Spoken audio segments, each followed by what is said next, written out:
I'm responsible, in a sense, for being here today because of my brother's faithfulness of sharing the gospel with me. He became a Christian, as we've heard, in college through the ministry of Campus Crusade for Christ. And in his jubilance for his newfound faith, he came home and shared Christ with me. And people, I was searching, because I can remember driving from Barstow down to the Los Angeles area and looking out the back window of the car and saying, God, what is there for me in heaven? How do I get to you? I did not have the answer for that question. And I was ready when he shared Christ with me and told me that Christ had died for my sins and he had prepared for me a place in heaven. And so I received Christ. He got a lot of flack because he was the first Christian in our extended family that really took a stand for Christ and was made a profession. And I mean, he really took the raspberries. But you know, my brother was faithful. Yeah, he made mistakes. He admits that. In his zeal for Christ, he could have done it differently. He could have presented differently, perhaps.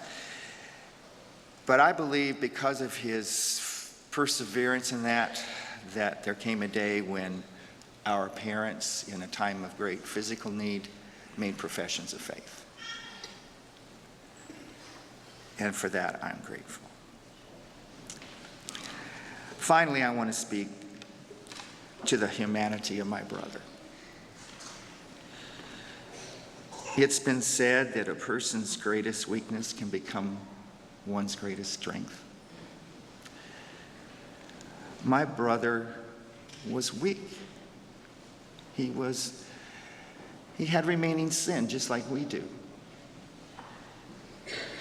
And I think it's this example that has given me such great comfort. I've held him in my arms at his greatest point of need when he was in Great Depression. You know that, Carol.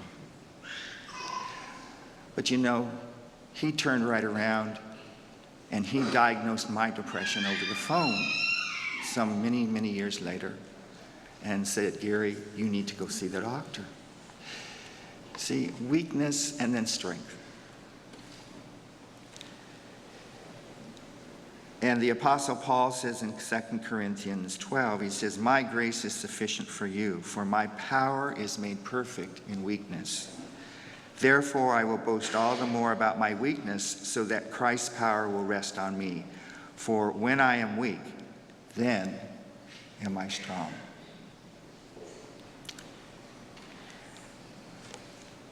I could see my brother serving Jesus in his weakness.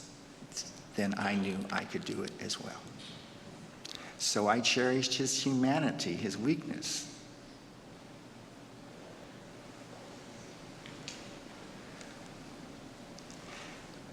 In Barstow, California, where we lived, there's a trophy that rests in the trophy case at Barstow High School.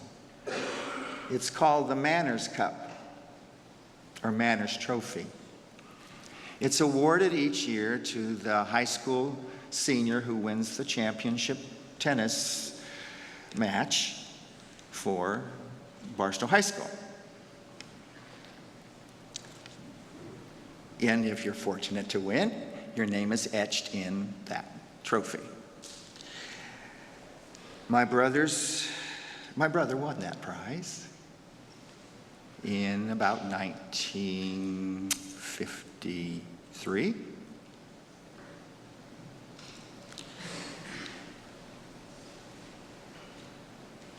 And I won that prize in 1957. So both of our names are etched on that trophy. I'm very proud of that. But dear folks, what really counts is that the names Jack Arnold and Gary Arnold are etched in the Lamb's Book of Life. Jack has his reward. My hope is in the reality to gain it soon. Thank you.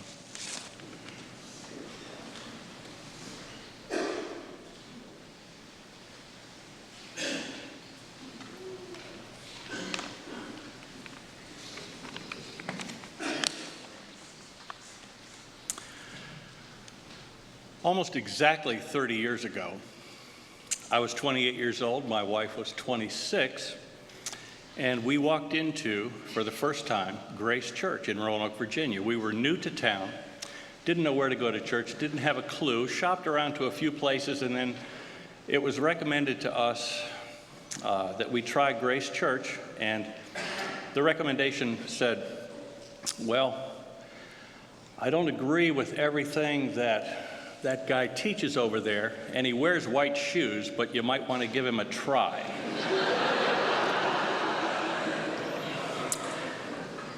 At that time, Jack was he was barely 40 years old. He was in his heyday, and he was rolling. The first time we ever heard Jack preach, he turned the brightest shade of purple you ever saw. He didn't speak his sermon. He yelled his sermon. And we thought that he was going to come over the pulpit and land in the front couple of rows. It was a show. He spoke the truth, but it was a show.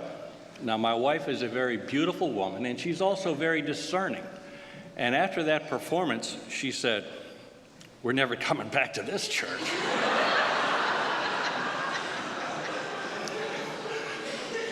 But we did, and we stayed for 30 years. It's been an interesting 30 years. One evening, after about a year of being at Grace Church, Jack did something that he hardly ever did. At an evening service, he said, "Okay, now I would like every head to bow and every eye to close." Well, he never did that. We thought an altar call was coming. But everybody put their head down, everybody closed their eyes, and he said, "Now, if there's anybody in this room that doesn't have a friend, I'd like them to put their hand up." I was sitting in the back. I'd only been around the church a year. I didn't have anybody that I really thought, wow. I put my hand up. Jack told me later that he looked out across that sea of faces and he pointed at me. I don't know why he pointed at me. I wasn't looking at him, but he pointed at me and he said, "I'm going to make that man my friend." And so he did. I was not Jack Arnold's friend because I went after him. I was Jack Arnold's friend because he came after me. For the next 6 or 7 years, my wife and I, developed a term called floor ministry. You've heard the truth, that truth is more caught than taught. And we learned how to live the Christian life sitting on the Arnold's floor with these huge bowls of popcorn that Carol would make, and I would watch him interact, and I learned about Christian marriage. I watched him raise his kids and the Christian principles that are put into play raising children. I got to see the good, the bad, and the ugly, and there was some of all of that stuff.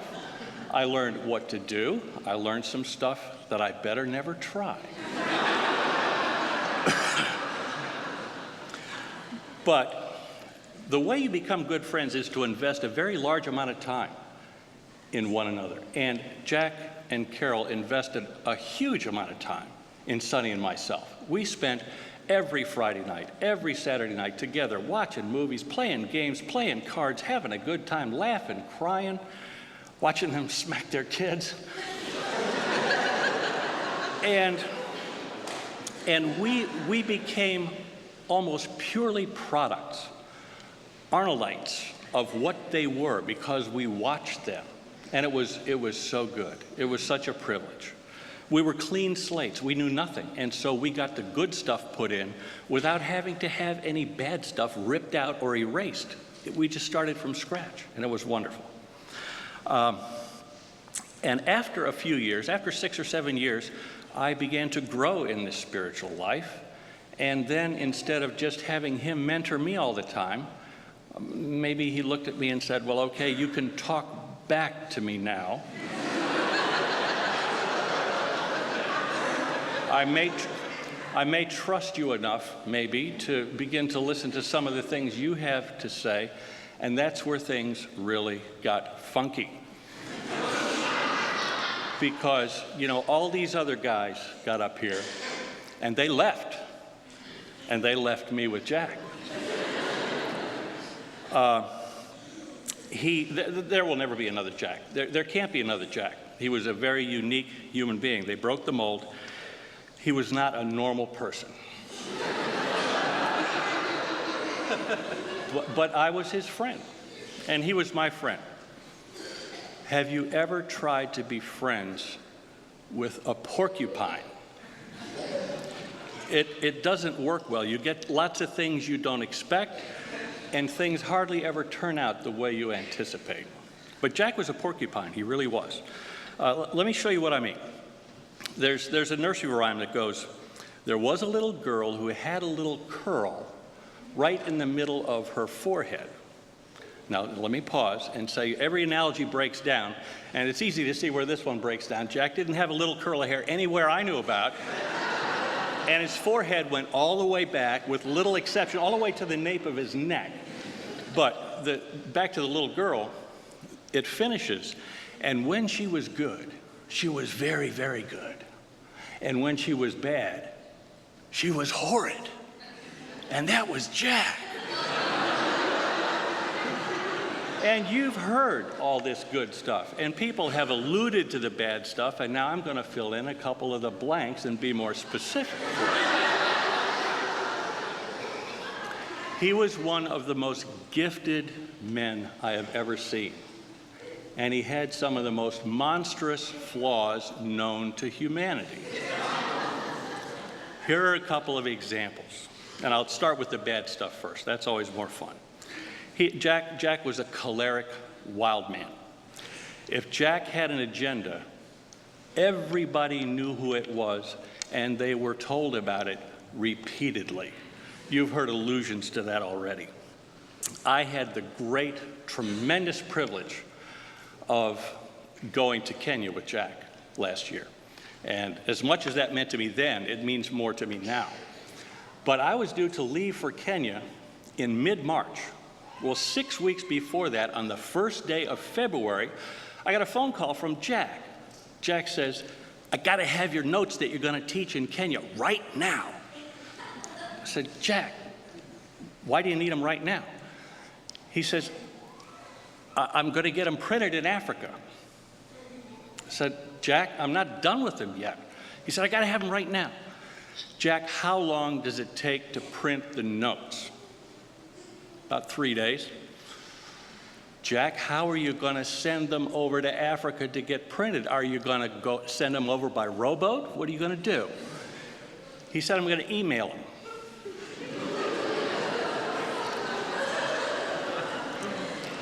I said, Jack, call me in a month. Goodbye.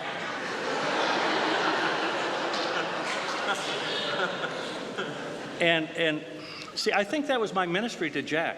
Was to say stuff like that to him, to get him to laugh at himself. And if he couldn't laugh at himself, I'd laugh at him.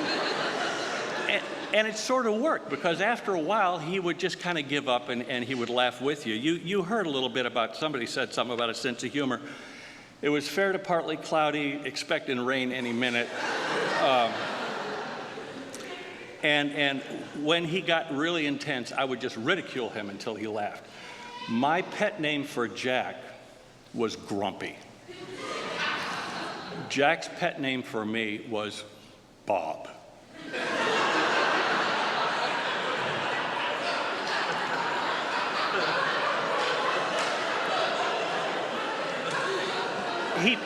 He needed a lot of work. He needed a lot of work. And Jack was not always connected to the real world very well. One of the things I said to him probably more often than almost anything else was, what are you doing? Because he'd just be off doing this crazy stuff. He would preach a good sermon, and it would not be uncommon for me to say afterwards, Jack, that was a good sermon. That was a really good sermon. In fact, that was such a good sermon that I don't think anybody would be distracted by the fact that you were wearing one black shoe and one brown shoe through the whole thing. He had no sense of fashion, no sense of style, and he didn't care. That was one of these earthly things that people said he didn't care about, and he really didn't. The last Sunday morning, the day he died, he was singing, like Carol said. He was singing at the top of his lungs. He woke me up. I was sleeping in the house, and I came downstairs. I got out into the family room before he did, and he came out in that African shirt, and I said, well, it wasn't the shirt. The shirt was great, but he had these ridiculous pants on. I said, Jack, you're not going to go to church like that, are you? And I made him go back and change.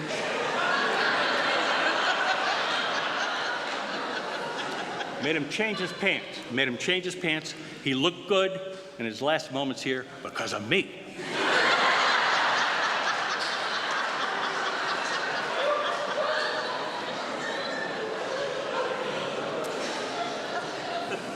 But another thing about Jack is that he had a broken, or at the very least, a partial understanding, only a partial understanding of the value of his own personal ministry. Jack didn't grasp the impact that he had on people. In Roanoke, he did literally say to my wife and I several times, I do not understand why I don't have a big church. I don't understand why I'm stuck in this podunk town, in this little dinky church. I'm bigger than this. And see, that's the downside of Jack. But he didn't know about this kind of stuff right here. He was blind to this kind of stuff, about the way he put himself into other people. I think he might have just skimmed over that or took it for granted. If Jack had gotten what he wanted, and he became a big deal in the Christian community, I believe that he would have started a theme park and named it Jack World.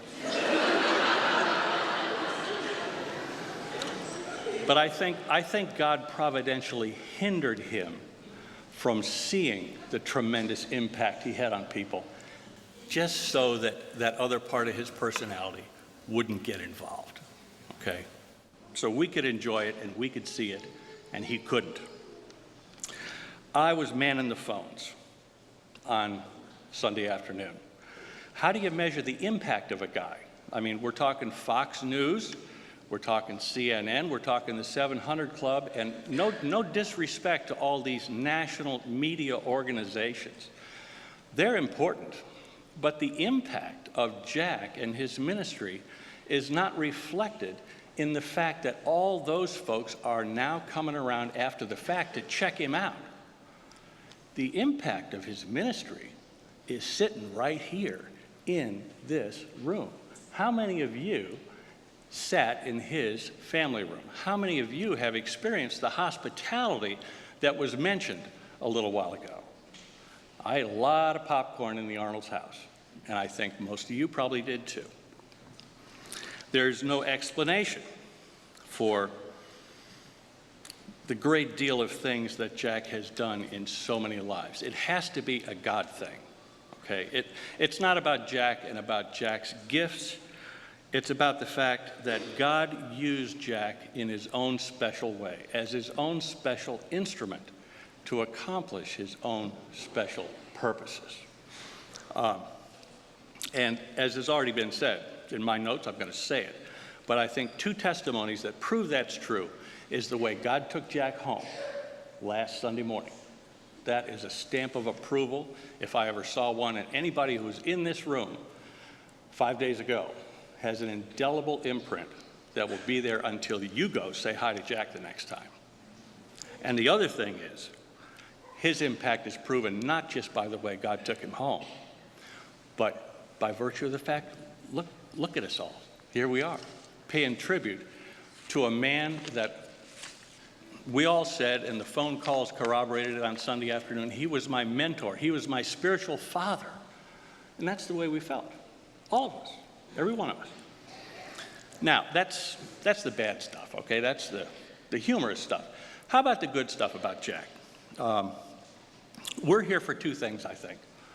We're here to laugh and to grieve and to remember. And all those are good things. We're supposed to grieve. We're supposed to laugh. And we're supposed to remember. But if that's all we do, then I think we're falling short. That's not enough.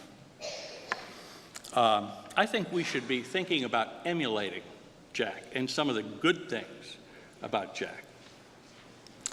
That does not mean that you put on a little bracelet that says WWJD, what would Jack do? Because that will put you in a world of trouble. But here are a couple things, okay?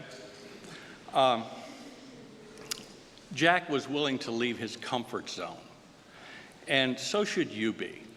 We're all about our comfort zones, and you don't grow until you get kicked out of it. Well, Jack was not just funny to laugh at. God put him together funny too. And for those of you who don't know Jack, he was different from the belly button up as opposed to from the belly button down. He was all legs, and if he was the same way all over his body as he was from his belly button down, he'd have been 7 feet tall. If he was the same way all over his body that he was from the belly button up, he'd have been about 5'4". And for that reason, he hated to fly because he didn't fit in the airplanes. But guess where he's been? He was a platinum elite traveler because he was always crawling on airplanes, going every place. And when he'd get off the plane, his knees would hurt. He had platinum elite knees and a platinum elite back because he was hurt, because he was doing something he didn't want to do and he wasn't comfortable with, again and again and again, to bring the gospel to African guys. So be willing to get kicked out of your comfort zone and do something you don't want to do. Jack did.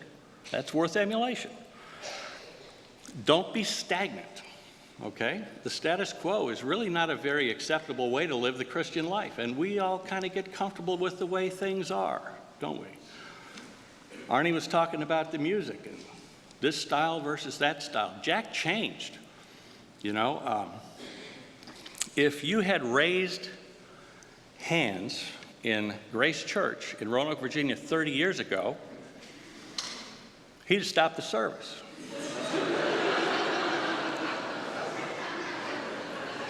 I was in Africa when he didn't just raise his hands, he danced behind the pulpit when he preached. If he'd have done that at Grace Church, or somebody else would have, he'd have stopped the service, called the deacons, ushered the man out. But Jack was willing to change. Jack changed internally, and he lived it out and then encouraged others to grow with him in his changes. He was not the same guy last week that was the first guy that I learned from. He was not satisfied with the status quo. That's worth emulation. We heard about his practicality, and there are so many examples of that. Gary gave one when he said, I think you should go to a Christian college, and then he didn't leave it at that. He picked up the phone and called somebody and set up the appointment. Jack was one who put hands and feet on Christianity. It wasn't a theory to him.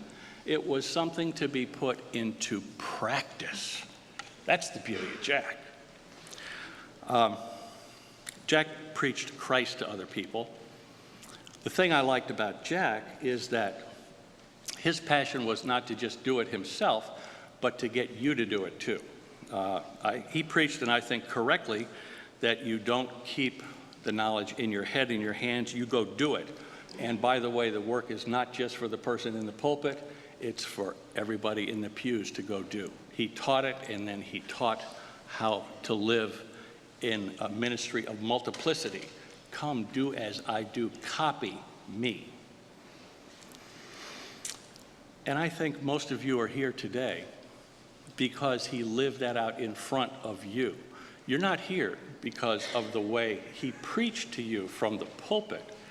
You are here because of the way that he treated you one-on-one or in small groups. That was Jack's strength. That's worth emulation. And finally, as has already been said, this is an amazing day. It's been an amazing week. And there's a sense in which it's all about Jack, but it can't be all about Jack. it's got to be all about Jack's God.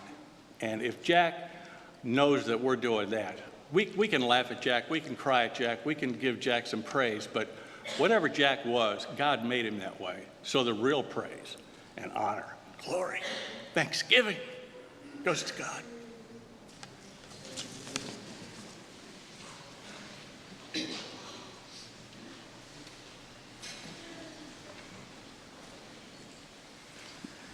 Don't worry, I'm last.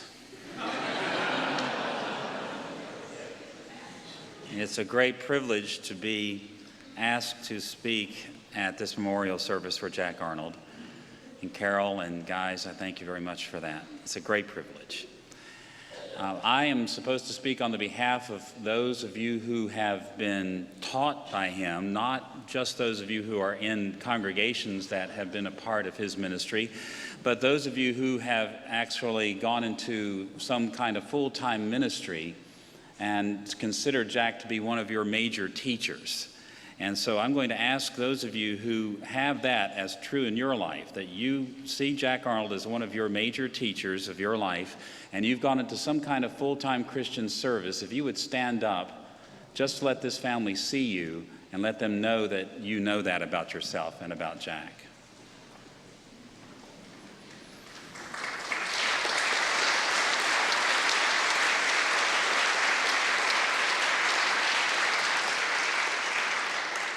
Now, you know that's just a handful of hundreds, literally thousands of people.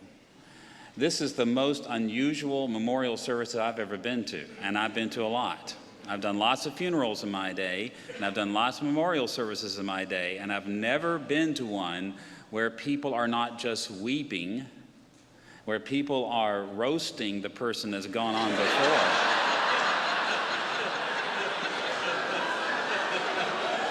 I'm expecting Dean Martin to be up here at any moment to conclude this roasting of Jack Arnold. I've never been to one where the wife stood up and said the wonderful things that Carol just said, with the composure she said and with the dignity that she said them. I've never been to one where 4 sons can speak of their father in dramatically honest ways, but in dramatically Christ-honoring ways, as we've seen it here today. I've never been to a funeral service where the grandchildren don't go to sleep. I've never been to one that's lasted more than 2 hours.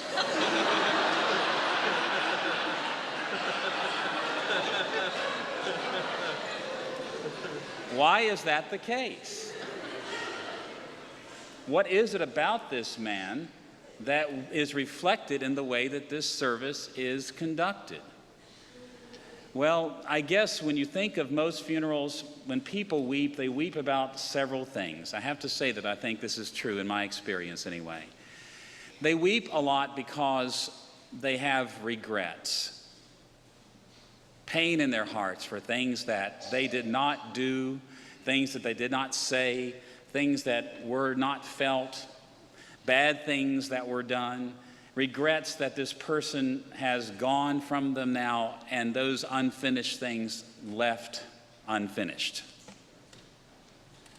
That's not what's happening here today, because the testimony of this whole family to me has been, we were right with him, and he was right with us. That's why it's jovial. Another reason people weep is because very often what they see at a funeral time is themselves. They look in the casket and they say, that's sad, but they look in the casket and they realize, that's going to be me. And grief and sorrow comes upon them. It gets expressed as something for the person who's passed away, but it's their own grief and their own anxiety, their own pain about themselves. And yet when we think of Jack and we think about his passing, his death,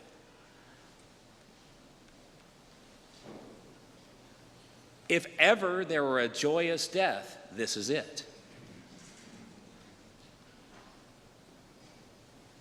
If ever there were a man who went from this life into the arms of Christ, precisely the way he wanted, and with precisely the kind of dignity and the kind of honor. If ever there were one to have done that, it was this man. And so when we look at him, when we think of him at a time like this, and we see ourselves perhaps, it's not grievous, it's not sad.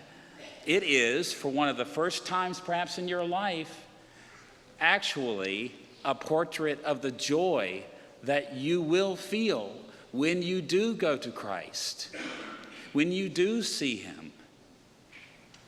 Because if you are like Jack, a follower of Christ, you may not die with these outward signs of that dignity and the outward signs of that joy and these outward signs and displays of God's pleasure in him, but you can see in this event in his life that kind of joy that you will have at that moment. You need not fear.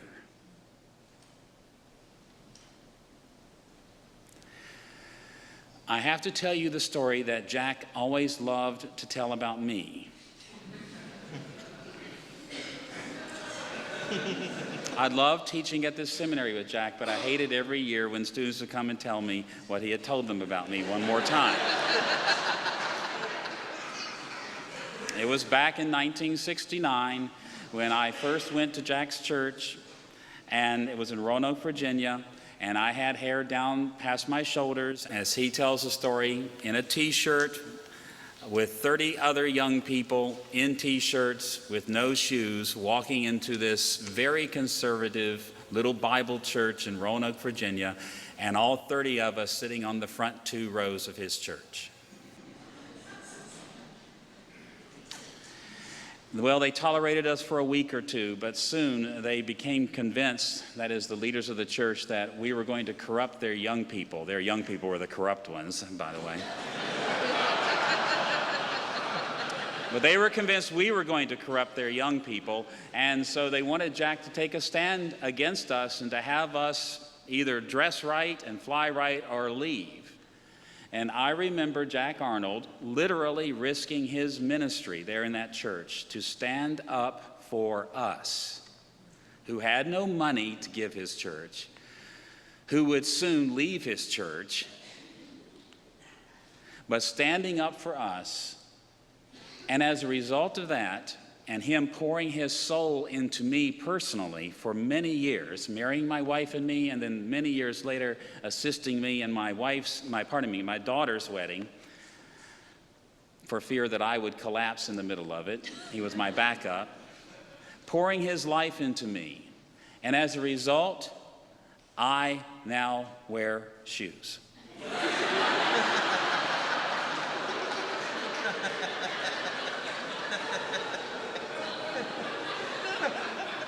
Yes, it was Jack Arnold that had me pray to receive John Calvin into my heart.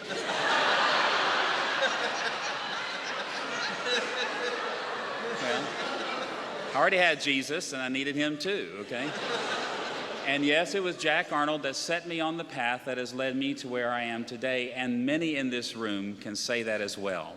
Whether you've gone into some kind of professional ministry, or whether you are simply a follower of Christ who has been influenced by him, or whether you are his sons, 4 sons serving Christ.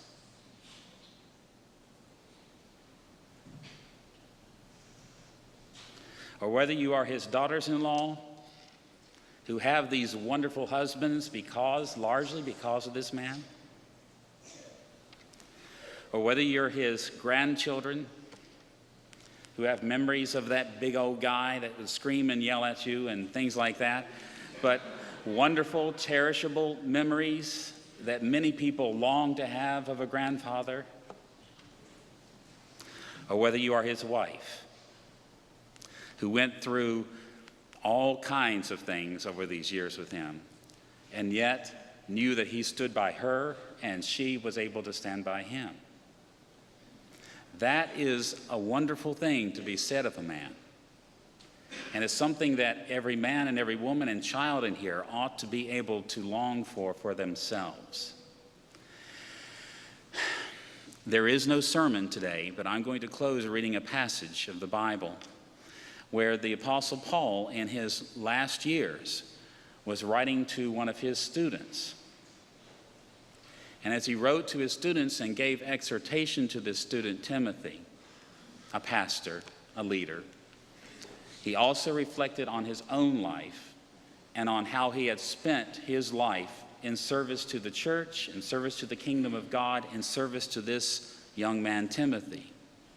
And I hope you can hear these words as Jack, in many respects, writing to you, because I think these exhortations would be exactly the kinds of exhortations Jack would want you to cherish with his passing.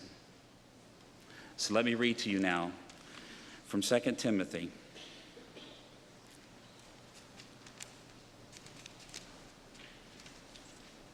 Well, this is not my Bible.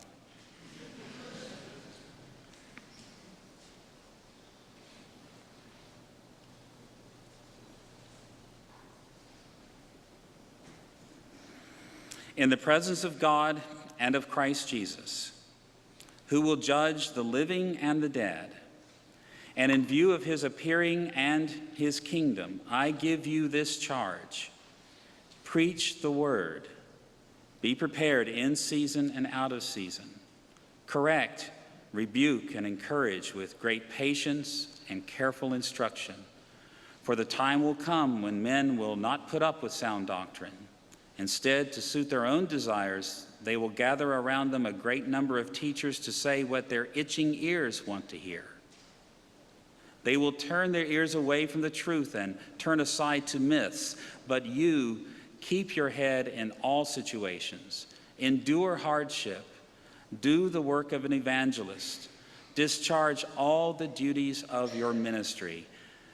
For I am already being poured out like a drink offering, and the time has come for my departure. I have fought the good fight. I have finished the race. I have kept the faith.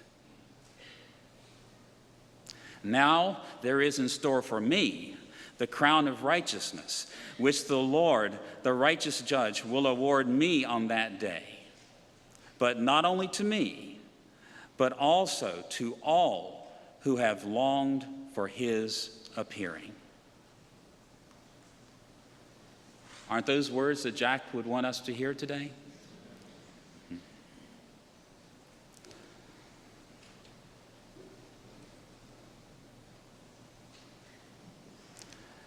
Never before have I been able sincerely to say at a time like this, this is not a time for weeping.